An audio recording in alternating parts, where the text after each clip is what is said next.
Halo traders, bagaimana kabar Anda semua? Kita bertemu lagi di acara olahraga tradisional. Dan di episode kali ini saya akan mengajak outriders semua untuk menyaksikan salah satu olahraga tradisional khas Kabupaten Buleleng, Bali, yaitu Magoak-goakan. Mungkin banyak dari outriders semua yang masih asing dengan olahraga Magoak-goakan ini. Dan di episode kali ini saya akan mengajak Anda semua untuk menyaksikan sejarah, cara bermain, hingga nilai filosofi dari olahraga Magoak-goakan. Jadi jangan kemana-mana, tetap bersama kami di olahraga tradisional. Olahraga tradisional dari tradisi menuju prestasi.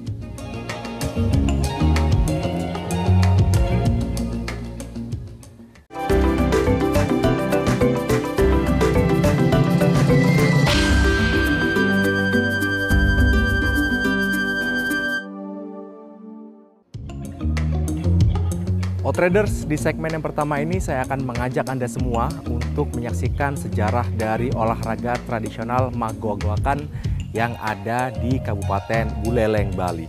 Dan ini juga ada kaitannya dengan Kerajaan Panji Sakti yang konon katanya merupakan awal mula dari Kabupaten Buleleng.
Outriders, banyak cara untuk melestarikan beragam tradisi budaya asli Indonesia yang salah satunya adalah melalui pengembangan permainan dan olahraga tradisional.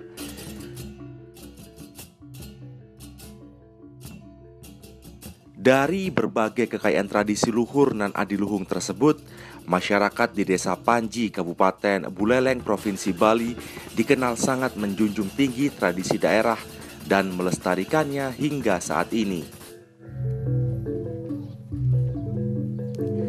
Salah satu peninggalan adiluhung yang terkenal dan sudah dibakukan oleh pemerintah Indonesia sebagai tradisi masyarakat Kabupaten Buleleng dan juga didaftarkan ke Badan Dunia UNESCO sebagai warisan budaya non-benda adalah permainan Magoak-goakan. Munculnya olahraga tradisional di Kecamatan Sukesade ini berlatar belakang tradisi untuk menghormati jasa besar Raja Ki Barak Panji Sakti yang dilaksanakan saat Hari Raya Ngembak Geni sehari setelah Nyepi.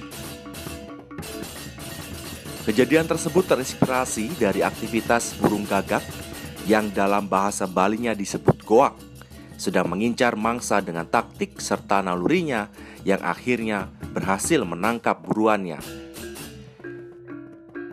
Diilhami peristiwa tersebut, Raja Ki Barak Sakti Panji menuangkan taktik dalam sebuah permainan rakyat yang disebut dengan Magoak-goakan.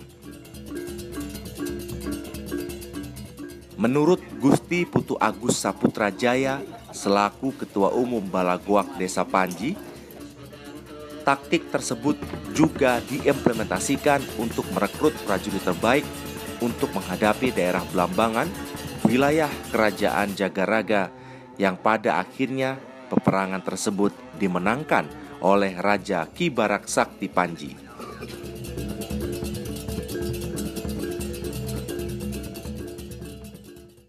Tari Magoak-goakan ini adalah tari tradisi yang kami warisi sebagai generasi muda di desa kami.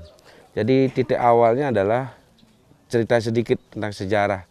Jadi pada tahun 1691 di Buleleng, khususnya Den Bukit, diperintah oleh seorang raja yang bernama Ki Gusti Ngurah Panji Sakti. Beliau berstana di sini. Tari Magua-Guakan ini adalah bukan tari biasa. Jadi ada makna ataupun ada hal yang memang sakral. Jadi bagi anggota gua harus bisa ketangkasan. Jadi bukan tari sembarangan. Beri gerak tangan, gerak kaki, gua gitu juga adalah bagian dari ilmu batin sebenarnya. Bukan sembarangan orang. Kalau mungkin kelihatannya simpel, tapi bagi kami yang melakukan tarian ini sangat berat. Dari energi, tenaga, itu yang bisa Tiang jelaskan.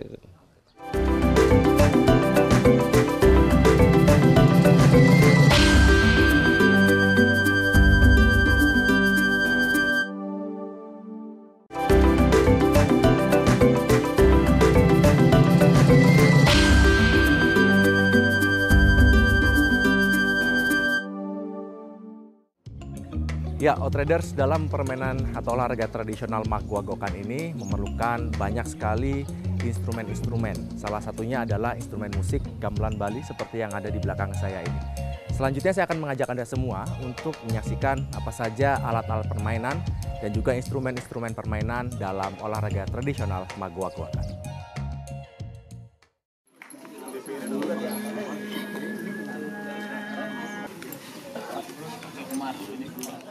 Outriders, bagi masyarakat di Desa Panji, Kabupaten Buleleng ini bukan hanya dianggap sebagai aktivitas permainan rakyat belaka, namun kearifan lokal tersebut juga memiliki nilai kesakralan yang sangat dijaga oleh warganya.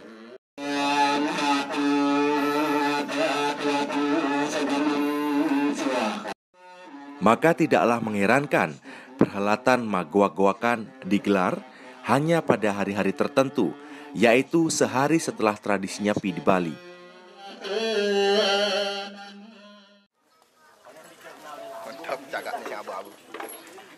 Selain hari-hari tertentu, dalam setiap pagelaran Magua-Guakan juga diiringi musik tradisional atau gamelan khas Bali yang terdiri dari 5 macam atau jenisnya.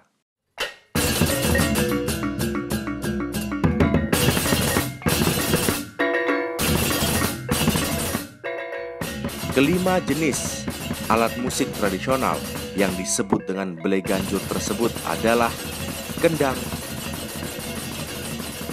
kajar atau ketuk, reong, cengceng kopya, gong, dan kempul.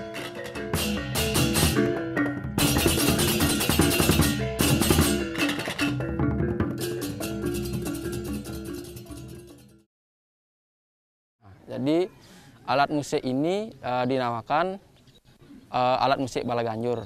Yang pertama ada kendang, 2 buah kendang, satu buah kajar atau petuk.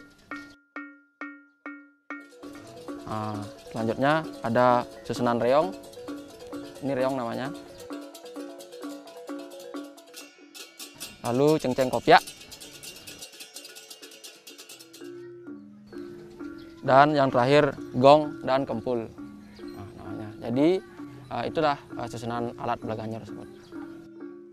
Ada fungsinya dari masing-masing alat tersebut. Yang pertama kajar atau kendok ini fungsinya adalah membuat tempo irama, pakem temponya. Yang kedua ada reong, fungsinya untuk membuat irama atau gending, irama gendingnya.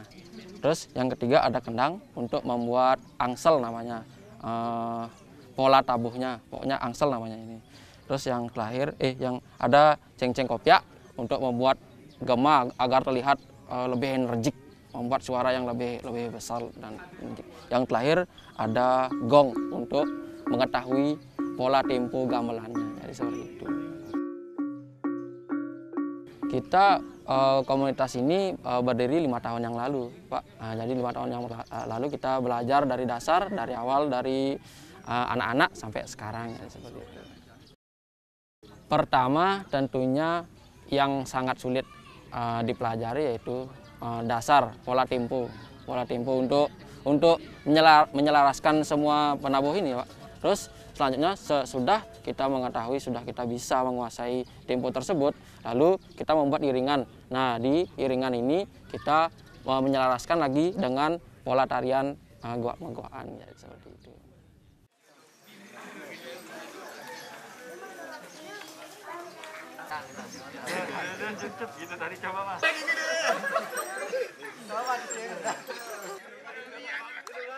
Selain diiringi oleh gamelan khas tradisional Bali yang dinamis, mengingat olahraga tradisional ini memiliki nilai sakral dan luhur, maka dalam setiap perhelatannya, para pemainnya juga menggunakan kostum serta aksesoris khusus.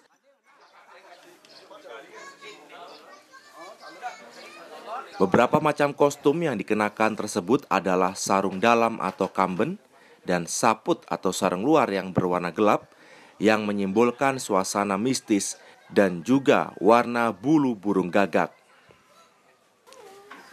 Selanjutnya untuk mengikat sarung dan juga sekaligus berfungsi sebagai pegangan pemain lain dalam magua-goakan, digunakanlah gumpal yang mirip dengan stagen yang ditempatkan di pinggang.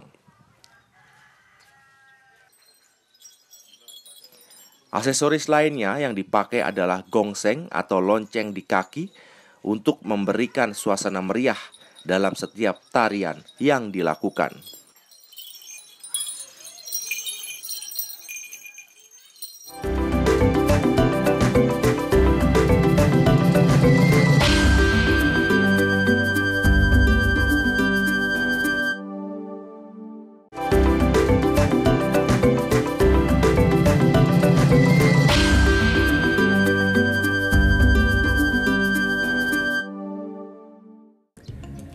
Ya, saudara, tadi kita sudah melihat dan mengetahui bagaimana sejarah dari olahraga tradisional magua-goakan.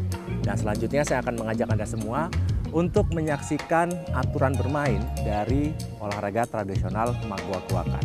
Karena aturan bermain ini akan sangat berkaitan dengan cara bermain dari magua-goakan. Berikut liputannya untuk Anda.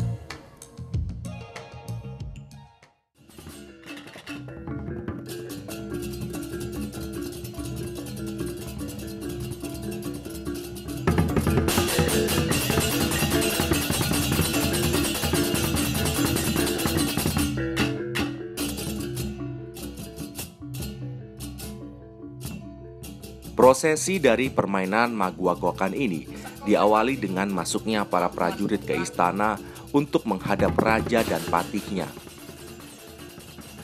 Selanjutnya terjadilah dialog antara raja, patih, dan para prajurit untuk saling menyampaikan aspirasi yang menyimbolkan bahwa suasana demokratis telah dilakukan sejak dahulu. Nah, Paman, apa jani dini hayu? Jani gelang ide kampining Paman gitu masih baru balik goak aja mengejar.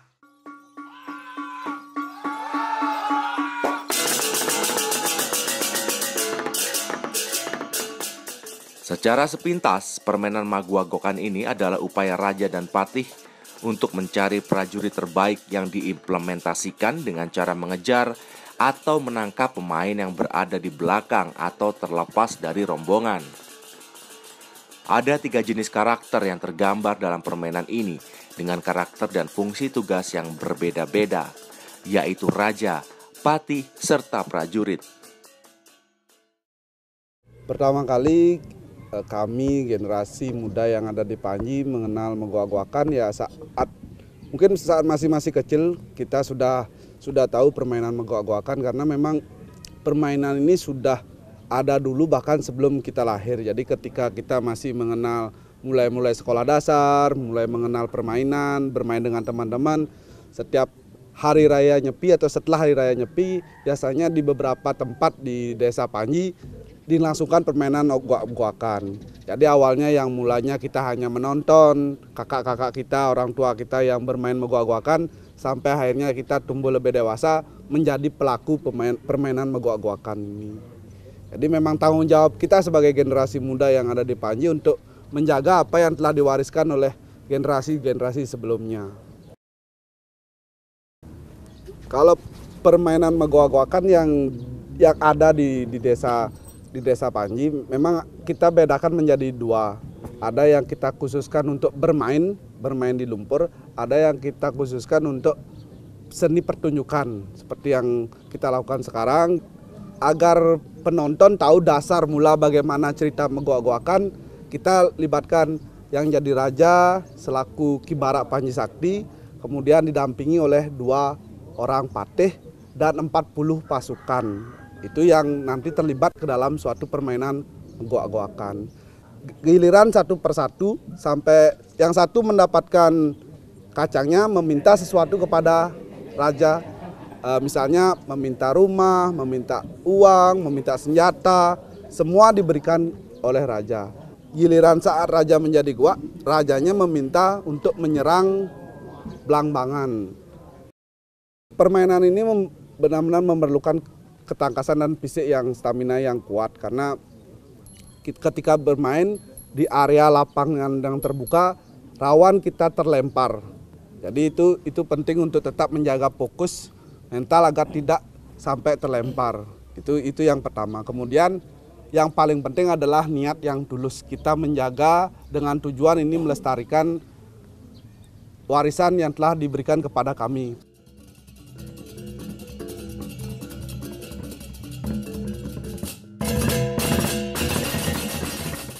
Selain perhelatan Megowak-Gowakan yang digelar oleh masyarakat Desa Panji di Pura Pajenengan, di lapangan atau di tanah kering, ternyata permainan ini juga dihelat di lahan basah seperti persawahan oleh anak-anak atau remaja dengan suasana keceriaan. Namun sejarah keberadaan atau munculnya di 2 tempat pelaksanaannya dibedakan oleh latar belakang kejadiannya. Apabila Megowak-Gowakan yang dihelat di lahan kering berawal dari kisah persiapan prajurit menjelang peperangan, sementara yang di lahan basah atau persawahan adalah tradisi untuk merayakan kemenangan perang.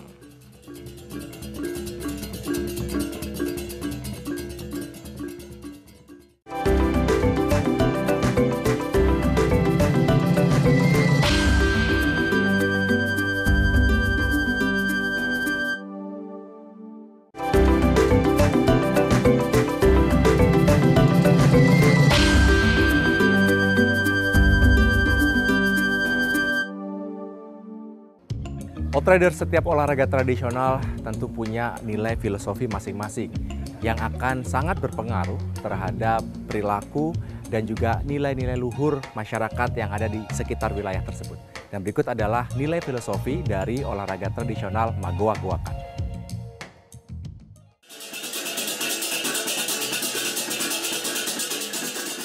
Outrider, setelah melalui serangkaian kejar-kejaran antara raja dan patih dalam upayanya mencari prajurit terbaiknya menjadi prosesi bagian akhir dari permainan Megowak-Gowakan ini. Selain aktivitas gerak yang dapat mendatangkan kebugaran, kegembiraan, dan juga memupuk rasa kebersamaan bagi pesertanya, dalam permainan ini ternyata juga memiliki aspek penting dan juga nilai filosofi untuk diwariskan kepada generasi muda. Ajaran nilai positif yang ada dalam olahraga tradisional ini adalah nilai religius, nilai persatuan, gotong royong, dan nilai sosial budaya. Tanah 2 hektar. Di sana ada filsafat yang dalam. Sebelum raja itu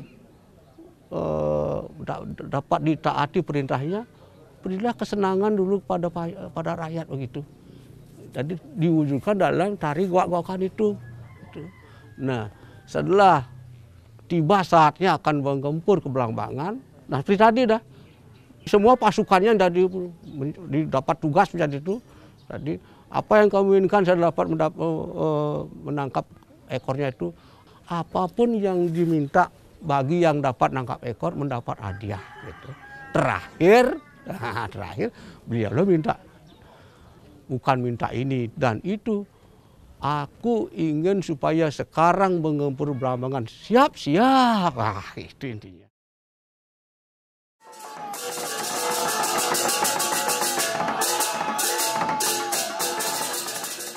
Meskipun di tengah arus globalisasi dan modernisasi pembangunan serta budaya asing yang masuk ke Desa Panji, Namun eksistensi olahraga tradisional magua-guakan nampaknya tidak terpengaruh, bahkan terus terpelihara dengan baik. Keberadaan para tokoh adat, budayawan, warga masyarakat, dan juga komunitas permainan dan olahraga tradisional atau KPOT Buleleng menjadi kunci utama dalam melestarikan dan menumbuh kembangkan permainan ini.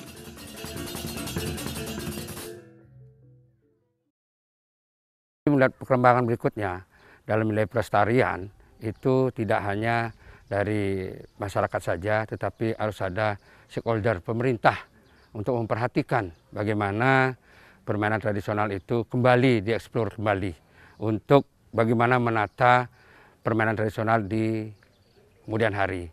Karena dengan situasi digital sekarang ini banyak permainan tradisional yang hilang. Kemudian masyarakat sangat merindukan sekali bahwa peran pemerintah untuk mengeksplor kembali permainan tradisional khususnya di Kabupaten Buleleng. Kami selaku Ketua KPUT Buleleng menyambut baik. Dan ada langkah-langkah pelestarian. Pendataan kami sudah lakukan, kemudian di kemudian hari mampu nanti kami tampilkan. Ada langkah-langkah pembinaan yang kami lakukan berkenaan dengan olahraga tradisional, baik itu melalui sosialisasi, kemudian workshop terhadap bidang-bidang permainan tradisional yang selama ini banyak ditemukan di Kabupaten Buleleng. Dan khususnya kepada generasi muda nanti dari jenjang SD, SMP, kami akan mengupayakan diadakan lomba-lomba permainan tradisional.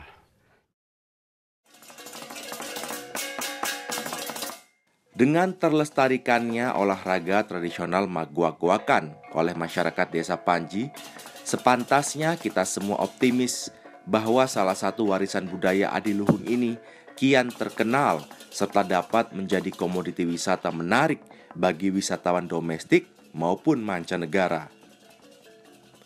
Selain itu, yang tak kalah penting adalah telah dibakukannya magua-guakan sebagai aset budaya pemerintah dan juga organisasi pendidikan dan budaya dunia atau UNESCO mengakuinya sebagai warisan budaya non-benda dari Indonesia.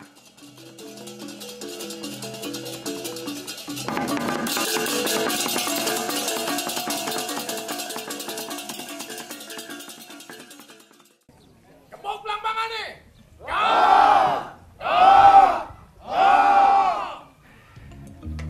Nah saudara, itulah olahraga tradisional magua-guakan yang berasal dari Kabupaten Buleleng, Bali, tepatnya di Kerajaan Panji Sakti.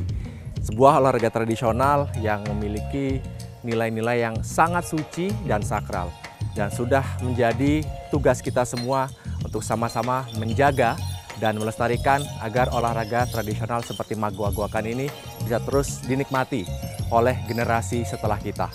Dari Buleleng, Bali, Yoga Pratama mewakili kerabat kerja petugas pamit undur diri. Olahraga tradisional dari tradisi menuju prestasi. Sampai jumpa.